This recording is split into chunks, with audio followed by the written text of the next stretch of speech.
the most dangerous inmates who ran deadly gangs inside. Subscribe if you're brave enough to follow the truth into the darkest places. Like this story if you can handle what's coming. Comment if you think power dies at the prison gate. Chapter 1. The Lockdown. The prison sirens began screaming at 2:17 a.m., tearing through the concrete corridors like a warning meant for the living and the dead. Red lights flashed against steel doors. Boots pounded the tier. Somewhere on C block, an officer was shouting for backup, his voice cracking as if he already knew it was too late. They found the body in the laundry room, slumped between industrial dryers, still warm. Officer Daniel Mercer had been stabbed repeatedly, precise wounds clustered beneath the ribs. No signs of a struggle, no defensive marks. It was an execution, carried out with a kind of confidence that only comes when the killer knows no one will interfere. Within minutes, the entire facility went into full lockdown. 700 inmates ordered to the floor. Guards with rifles lined the catwalks, fingers tight on triggers. But even as the prison froze, something else moved beneath the surface, invisible and untouched by the chaos. This wasn't random violence. It never was. Warden Elaine Harper arrived before sunrise, her face set in controlled mask as she stepped over yellow tape and blood-stained concrete. She had run prisons for 2 decades, long enough to recognize patterns most people never saw. One dead officer didn't scare her. What scared her was how clean the scene was. No chaos, no panic, just silence. Mercer had been a veteran guard, respected, careful, and unbribable. He didn't take favors. He didn't look the other way, which meant someone wanted him gone. By mid-morning, investigators from the state and federal task force were inside the walls, their presence quietly signaling what everyone already suspected. This murder reached beyond the prison, far beyond. Detective Lucas Reed studied the surveillance footage frame by frame, jaw tight, eyes hollow from too many sleepless nights. The cameras outside the laundry room had gone dark for exactly 4 minutes. Not malfunctioned. Disabled. Whoever did this understood the system better than most guards. That kind of timing, Reed said quietly, doesn't come from the yard. The prison housed some of the most dangerous inmates in the country. Men serving life without parole. Men who had nothing left to lose. And among them were leaders, though the prison system preferred not to use that word. They called them high-risk inmates. But everyone knew the truth. These were kings without crowns. One name surfaced almost immediately. Marcus Stone Calderon. Calderon had been incarcerated for over 15 years, convicted of multiple murders tied to a criminal network that stretched across 3 states. Officially, he was isolated, monitored, controlled. Unofficially, his influence was legendary. Inmates whispered his name with a mix of fear and respect. Guards avoided prolonged eye contact, and violence seemed to bend around him, always happening for a reason. Calderon didn't need to lift a weapon. He gave orders, and others carried them out. Reed interviewed inmates one by one, but the answers followed the same pattern. Shrugs, silence, nervous glances toward the cameras. Even hardened criminals feared speaking too much. One inmate, a thin man with shaking hands, finally cracked. Mercer was marked. He whispered, eyes darting. Everybody knew. By who? Reed asked. The inmate swallowed hard. By the ones who run things. The deeper Reed dug, the uglier the picture became. Smuggled phones. Encrypted messages passed through legal mail. Guards under investigation for unexplained bank deposits.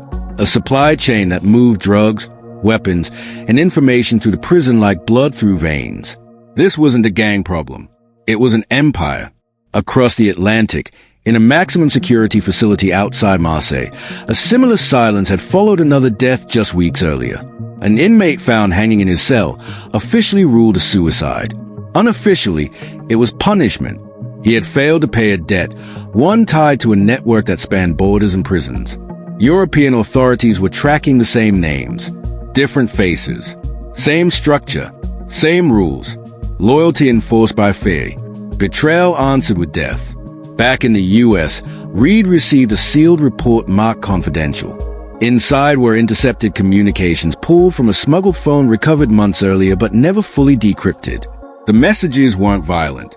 They didn't need to be. Laundry. Tuesday. Lights out early. That was it. The timestamp matched Mercer's death. Warden Harper called an emergency meeting that afternoon, her voice calm but edged with urgency. We are dealing with organized leadership inside these walls. This is no longer about discipline. This is about control. She ordered Calderon transferred to solitary immediately. When guards arrived at his cell, Calderon was sitting on his bunk, hands folded, expression almost serene. He stood without resistance, eyes steady, as if he'd expected them. As they led him down the corridor, inmates banged on their doors in rhythmic bursts. Not protest, not anger, a signal.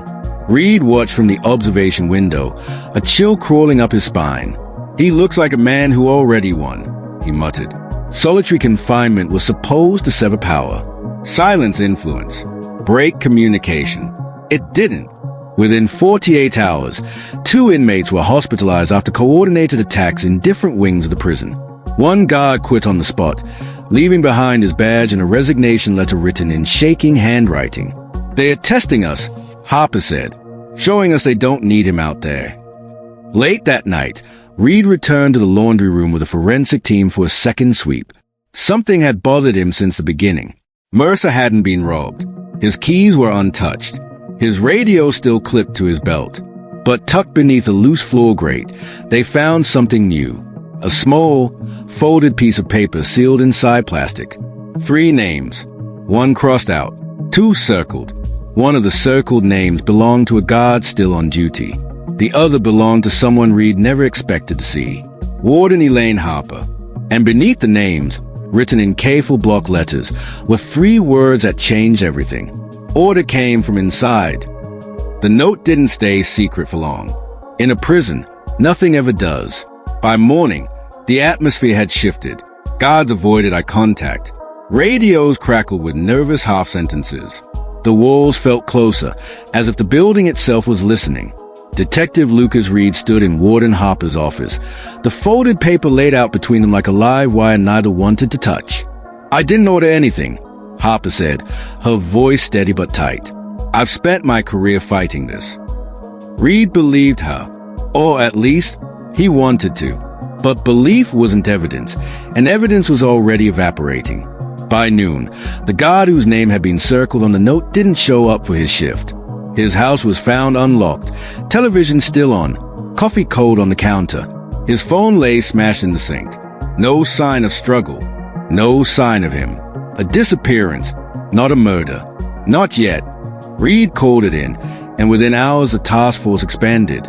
Federal agents arrived with sealed warrants and portable servers. They began pulling data from every system the prison touched, visitor logs, commissary purchases, call records, transport schedules. The deeper they went, the clearer the pattern became. Money moved like a ghost. Small deposits, clean amounts, never enough to trigger alarms. Families of inmates suddenly paying off old debts. Guards with new cars registered to cousins. Lawyers billing for meetings that never happened.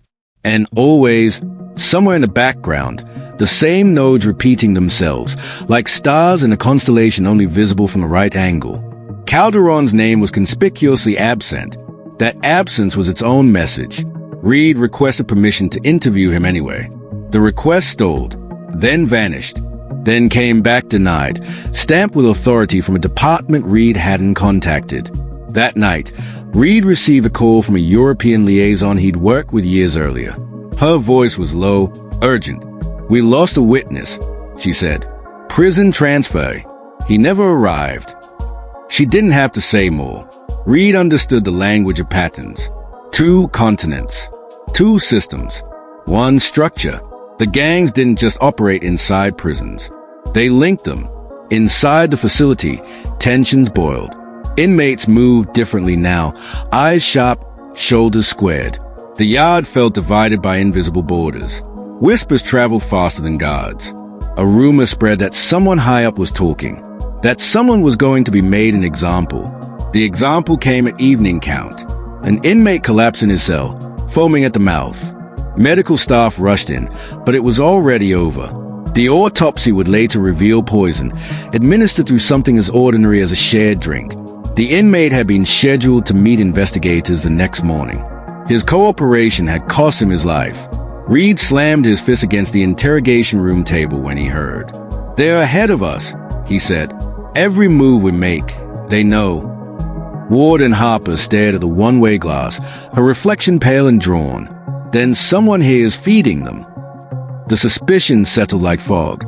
Anyone could be compromised. Everyone became a potential threat. That same night, Harper received a message on her personal phone. "No number. No return address. You've kept order before. Do it again." She deleted it, hands trembling despite herself. Reed didn't sleep. He spent the early hours reviewing footage from the night Mercer died, watching shadows move where people shouldn't have been. At 2:14 a.m., just before the cameras went dark, a figure crossed the corridor, a guard, badge glinting. Reed froze the frame and zoomed in. The face was blurred, but the posture was unmistakable. Authority without fear. The next day brought another shock. A sealed internal audit landed on Reed's desk, anonymously delivered. It detailed a classified pilot program from years earlier, one Harper had inherited but never publicly discussed. The program had relied on selected inmate leaders to maintain peace in overcrowded prisons, trading privileges for influence. It was meant to reduce violence. Instead, it created kings. The program had been quietly shut down after several scandals, but its consequences never disappeared. The leaders it empowered had simply adapted, building networks that outlived the policy that birthed them. Calderon had been one of those leaders. Reed confronted Harper with the file. She closed her eyes as she read, the weight of it pressing down. "They told us it would stabilize things," she said softly. "They never told us how deep it went." The realization hit them both at once. The gangs didn't fear isolation. They didn't fear transfers. They had survived worse. They feared exposure. That afternoon, a fight erupted in the yard. It spread fast, chaotic and loud, drawing every available guard. Reed watched from the control room, unease gnawing at him. "Where's Calderon?" he asked suddenly. A technician checked the monitor. Still in solitary. But the camera feed flickered. When it stabilized, Calderon's cell was empty. The door stood open. Alarm screamed. Doors slammed shut. Teams flooded the corridor. Calderon was found minutes later in a different cell, calmly seated across from another inmate, hands resting on his knees, as if he'd been there all along. No one could explain how he moved. Reed requested the interview again. This time, it was granted. Calderon entered the room wearing a faint smile, eyes sharp and amused. He sat without being told, chains clinking softly. "You're chasing shadows," Calderon said before Reed could speak. "And shadows don't bleed." "An officer is dead," Reed replied. "A witness is dead. Another guard is missing." Calderon tilted his head. "Prison is dangerous." Reed leaned forward. "You're still running things." Calderon's smile widened, just slightly. Power doesn't live in rooms. It lives in people. Before Reed could respond, an officer burst into the room, pale and shaking. "They found the missing guard," he said. Reed's stomach dropped. "Where?" "In the old records wing," the officer replied. "Locked inside." They rushed through abandoned corridors to a sealed section of the prison few remembered existed. The door was heavy, rusted, forced open only with effort. Inside, they found the guard alive, bound to a chair, eyes wide with terror. On the wall behind him, written in thick black marker, were words that made Reed's blood run cold. This was mercy. As medics worked to free the guard, Reed noticed something else on the wall, half hidden behind filing cabinets. A symbol. The same symbol had appeared in the Marseille case, and in another file Reed had reviewed months earlier, dismissed at the time as coincidence. This wasn't one gang.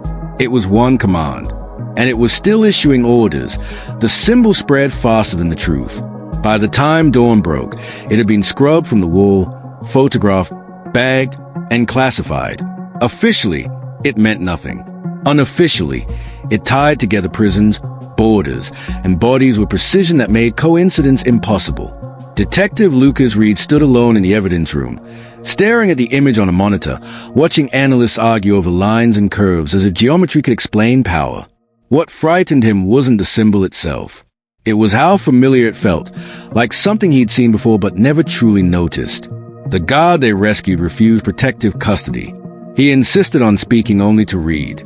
In a quiet interview room, his hands shook as he wrapped them around a paper cup. "They told me I was already dead," he said, "that this was a favor." "Who told you?" Reed asked. The guard swallowed. "Not who. How? Notes. Messages. People repeating things only I should have known. They knew my daughter's school, my wife's hospital shift. They didn't need to touch me." Psychological control. Reed had seen it on the streets, but never this refined. This wasn't chaos. It was management. Warden Harper was suspended pending investigation by the end of the day. She handed over her badge without protest, her face unreadable as cameras flashed. To the public, it looked like justice. To Reed, it felt like a distraction. Calderon was transferred again, this time to a black site facility whose location was redacted even from Reed's report. The move was meant to be final. Total isolation. No contact. No leverage. For 24 hours, the prison was quiet. Then the riot started. They weren't explosive. They were surgical. One wing at a time. Fire set where cameras couldn't see. Doors jammed. Inmates refusing orders in perfect unison. It was as if the entire population had rehearsed. Reed watched the feeds. Heart sinking. Calderon was gone, yet the machine ran smoother than ever. A federal prosecutor called Reed that night, her voice strained. "We traced a financial network. Shell charities. Legal funds. Private contractors. It doesn't lead to one man. It leads to a structure." "Then who's at the top?" Reed asked. There was a pause. "That's the problem. Every time we get close, the trail resets, like it's designed to survive decapitation." Reed returned to the archives, digging into old cases, old memos, anything overlooked. That's when he found it. A report from nearly 30 years earlier, buried beneath layers of bureaucracy. A pilot initiative predating even the one Harper inherited. The language was careful, euphemistic. Decentralized inmate influence to stabilize high-risk populations. Names were redacted, but the philosophy was clear. Control through controlled criminals. Power outsourced to those who understood violence best. And in the margins, handwritten notes from a consultant whose name appeared only once. Elliot Graves. Graves had never been convicted of a crime. He'd been a strategist, a negotiator, a man brought in when prisons burned and officials panicked. His methods were controversial, effective. Then he vanished from public records. Reed cross-checked the symbol. It matched a marking Graves had once used in internal documents, a way to tag communications meant for select eyes only. Reed felt the room tilt. This wasn't about inmates running gangs. It was about someone who taught them how. He tracked Graves to a retirement community in Arizona. The man Reed found wasn't a monster. He was thin, gray-haired, polite. He invited Reed inside, poured tea with steady hands. "You're too late," Graves said gently, as if discussing the weather. "You can't arrest an idea." "You built this," Reed said. "People are dead." Graves nodded. "People were dying before me. I just made it quieter." He spoke of overcrowding, riots, political pressure, of choosing the lesser evil, of systems that rewarded results, not ethics. He never denied the reach, never admitted direct control. "Do you still give orders?" Reed asked. Graves smiled. "Orders? No. I left the language behind. Others speak it now." There was nothing Reed could charge him with. No direct link. No transaction. Graves died 3 weeks later of natural causes. His obituary a bland summary of a life that reshaped prisons from the shadows. The task force disbanded soon after. Reforms were announced. New oversight committees formed. Press conferences promised transparency. Inside the prisons, violence dipped, then stabilized. 6 months later, a body was found in a private detention facility in the Midwest. An inmate, officially unaffiliated, dead under circumstances eerily familiar. Cameras dark for 4 minutes. No struggle. A message scratched into metal where only someone with access could reach. The symbol. Reed received the photo anonymously. He stared at it long after the office emptied, the realization settling heavy in his chest. They had removed leaders. They had dismantled networks. They had exposed secrets. But the system had learned. Power no longer needed a face. Somewhere, an inmate read a note and understood what to do. Somewhere, a guard looked the other way without knowing why. Somewhere, the invisible chain tightened, not through fear alone, but through habit. Reed shut down his computer and stood in the dark, listening to the hum of a building that never truly slept. They thought the most dangerous men were the ones behind bars. They were wrong. And if this story kept you watching until the end, remember this isn't the last time the truth will surface. There are more shadows waiting. Subscribe, because the next one goes even deeper.